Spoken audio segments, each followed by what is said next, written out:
Baik. Assalamualaikum warahmatullahi wabarakatuh. Waalaikumsalam warahmatullahi wabarakatuh. Perkenalkan, nama aku Nur Cantik Gopur. Di sini aku mau melakukan podcast dengan tema penegakan hukum terhadap kasus pembegalan. Di sini aku bersama dengan Fauzan Nofrizal. Dan saya Rajib Jabar Nur Furqon. Baik, terima kasih.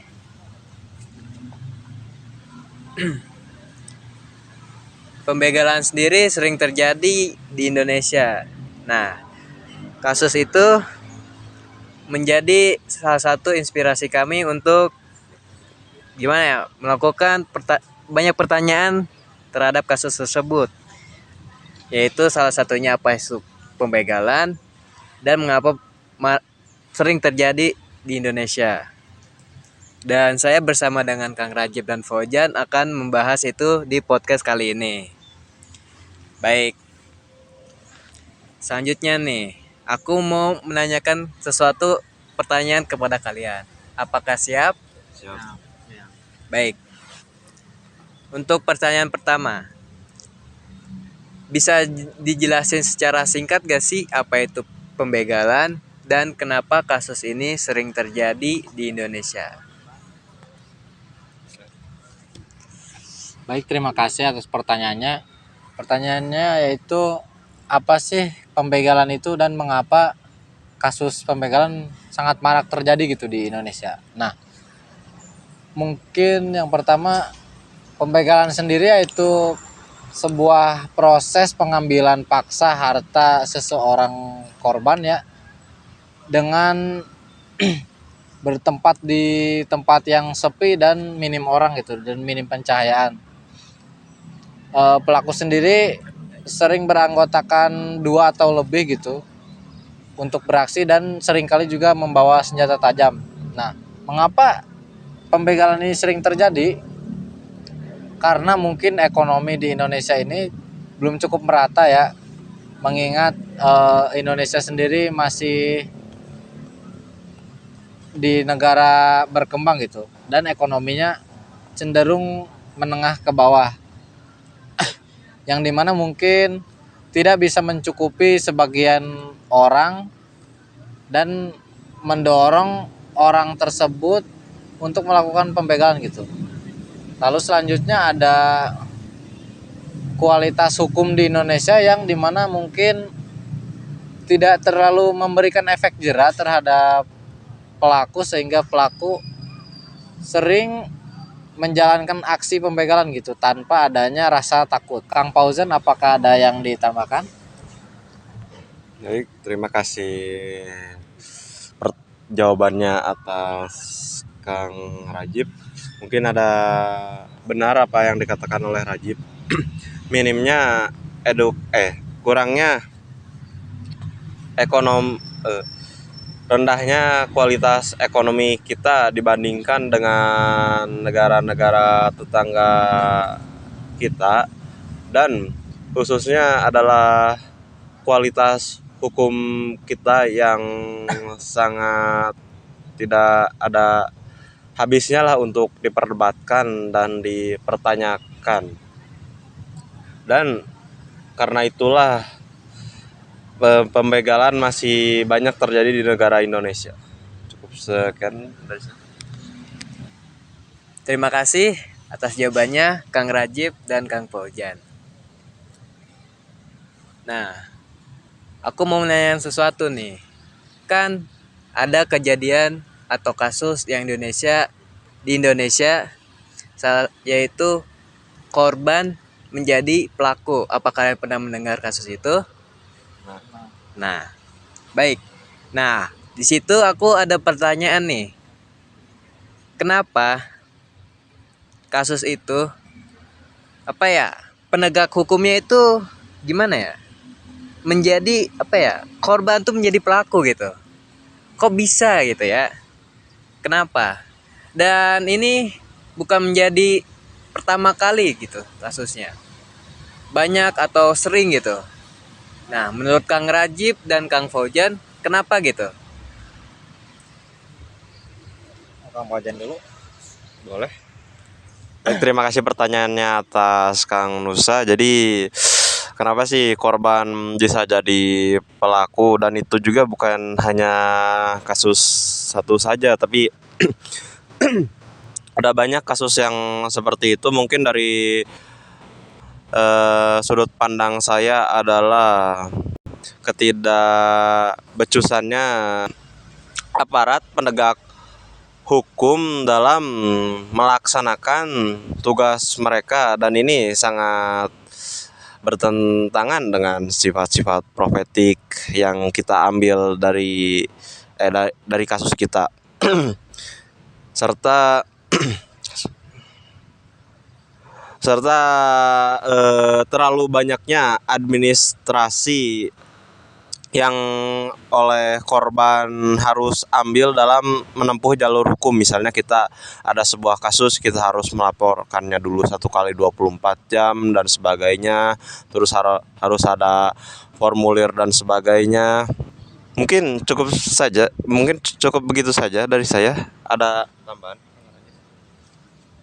Baik, untuk tambahan sendiri mungkin karena ya betul seperti yang dikatakan oleh Kang Fauzan barusan, bahwa kurangnya bukti ya, yang dimana pelaku korban juga tidak dapat membuktikan gitu bahwa dirinya sudah terbegal atau terampok gitu, yang dimana mungkin ya polisi tidak dapat membantu atau apalah, segala dipersulit. Lalu selanjutnya mungkin terkait dengan tadi gitu, terlalu banyak administrasi, dan terkadang penegak hukum juga sering meminta tanda kepemilikan dari barang tersebut gitu, barang yang dibegal apa atau dirampok, yang dimana itu tuh sangat merepotkan gitu dan cukup memakan biaya tambahan gitu, yang dimana kita sebagai korban misal sudah kehilangan harta, lalu disuruh membayar lagi gitu untuk memproses kasus pembegalan itu, yang dimana itu sangat tidak etis mungkin ya. Mungkin cukup sekian tambahannya.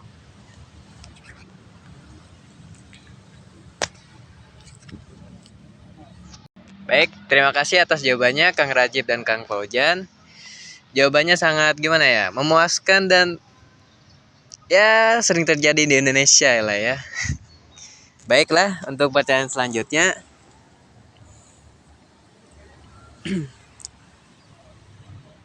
Bagaimana sifat-sifat profesi Rasulullah, yaitu sidik, amanah, tablik, dan fatonah, relevan dalam konteks penegakan hukum yang ada di Indonesia? Gimana? Baik, terima kasih Kang Nusa atas pertanyaannya. Jadi apakah sifat profetik Rasulullah SAW sangat terlihat pada aparat penegak hukum kita? Coba kita lihat dulu dari yang pertama adalah sidik. Apakah benar aparat penegak hukum kita itu mencerminkan sifat sidik? Untuk dari diri saya sendiri mungkin ada iya dan tidak. Sebagian aparat penegak hukum kita ada yang jujur, walaupun ada banyaknya juga yang sangat tidak jujur. Mungkin kita bisa lihat dari tes masuk dari tes masuk polisi, dengan ada embel-embel kalau kamu mau masuk polisi kamu harus bayar 100 juta sampai dengan mungkin 300-400 juta dengan tidak mengikuti tes apapun. Dan dari sini kita bisa melihat juga bahwa sifat sidik ini tidak dicerminkan pada tahap awal masuk pendaftaran juga. Mungkin yang kedua adalah yang dapat dipercaya, amanah. Menurut dari segi saya pribadi sendiri mungkin ada yang dipercaya, adapun tidak.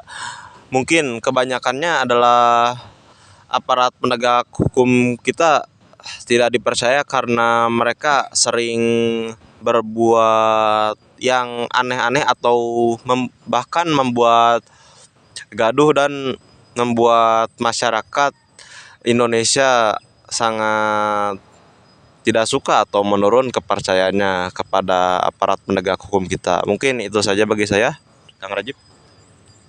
Oke, baik. Tadi sudah disebutkan ya nilai-nilai profetik dari dua sifat Rasulullah gitu. Lalu selanjutnya ada tablik atau menyampaikan. Nah, kebanyakan oknum aparatur penegak hukum di Indonesia itu kurang menyampaikan apa yang seharusnya disampaikan. Misal, eh, suka menutup-nutupi kasus gitu loh. Padahal CCTV terpampang jelas dan mereka beralasan bahwa CCTV tersebut rusak ataupun CCTV tersebut mati gitu. Yang dimana itu juga berhubungan dengan sifat yang kedua yaitu amanah yang dapat menurunkan kepercayaan bagi masyarakat gitu. Lalu ada juga kasus yang sedang hangat gitu terkait ijazah presiden ke-7 kita ya. Ya, yang dimana itu katanya palsu tapi kata aparatur itu asli gitu. Tapi fotokopinya gitu kan aneh gitu. Itu sangat ya itu menjadi perbincangan cukup panas gitu ya akhir-akhir ini. Yang dimana ya itu menjadi bukti bahwa sifat yang kedua dan ketiga ini belum tercermin gitu di para penegak hukum ini. Lalu yang terakhir ada patonah atau cerdas dan bijaksana. Nah, seperti yang kita tahu bahwa seringkali korban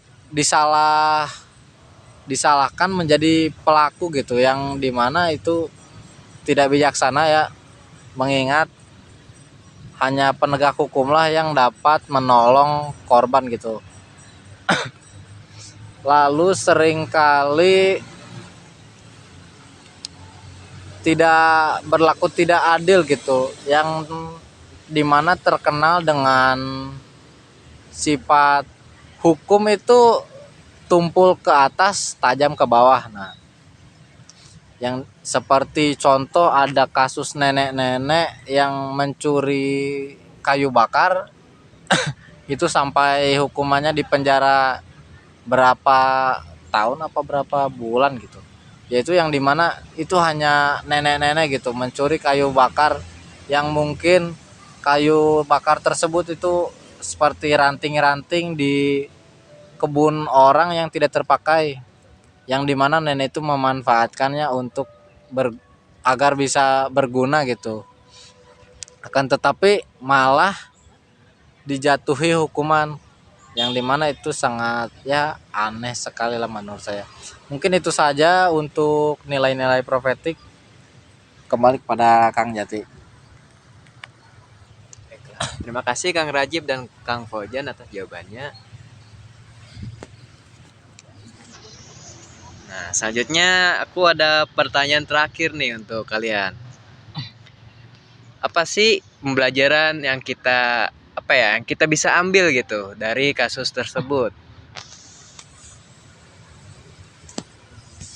Nah, baik, untuk kasus pembegalan sendiri, apa sih pembelajaran yang kita bisa ambil gitu? Nah, pelajaran yang pertama itu bahwa ekonomi Indonesia ini masih sangat rendah gitu, yang dimana mendorong para pelaku untuk melakukan tindak kejahatan gitu. Nah, mungkin pemerintah sendiri bisa memberikan lowongan pekerjaan yang dimana itu dapat membantu perekonomian masyarakat, sehingga mungkin dapat mencegah ataupun menurunkan angka kasus pembegalan di Indonesia, serta mungkin para aparatur negara itu dapat menjadi lebih tegas gitu, dan hukumnya juga mungkin bisa agak dirubah sedikit lebih ketat agar memberikan efek jera gitu bagi para pelaku. Yang dimana seperti yang kita tahu, mungkin maraknya kasus pembegalan ini tak luput dari kurangnya keketatan di dalam hukum di Indonesia gitu, yang dimana pelaku dengan seenaknya melakukan kejahatan tanpa ada rasa takut. Mungkin cukup sekian dari Kang Fauzan, ada yang tambahan? Baik, terima kasih Kang Rajib atas jawabannya. Saya sangat setuju dengan Rajib jawabannya. Untuk pembelajaran yang saya dapatkan dari kasus ini adalah mungkin pemerintah bertindak tegas dan melakukan banyak revisi-revisi terhadap hukum yang ada di Indonesia beserta kebijakan-kebijakan ekonomi yang mampu mendorong kelas bawah untuk bisa mendapatkan hak hidup yang layak bagi yang sudah cukup mampu ekonominya.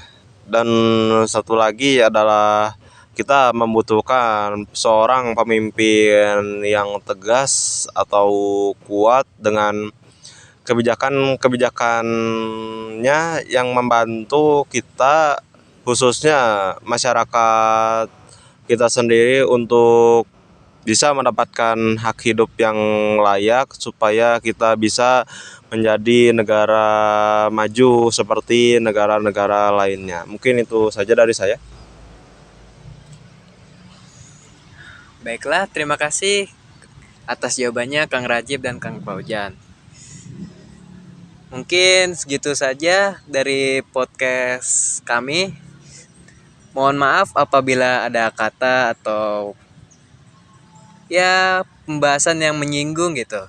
Mohon maaf dan terima kasih untuk Kang Rajib, Kang Fauzan sudah menjawab pertanyaan-pertanyaan yang saya berikan. Baiklah, sekian dari kami. Wassalamualaikum warahmatullahi wabarakatuh.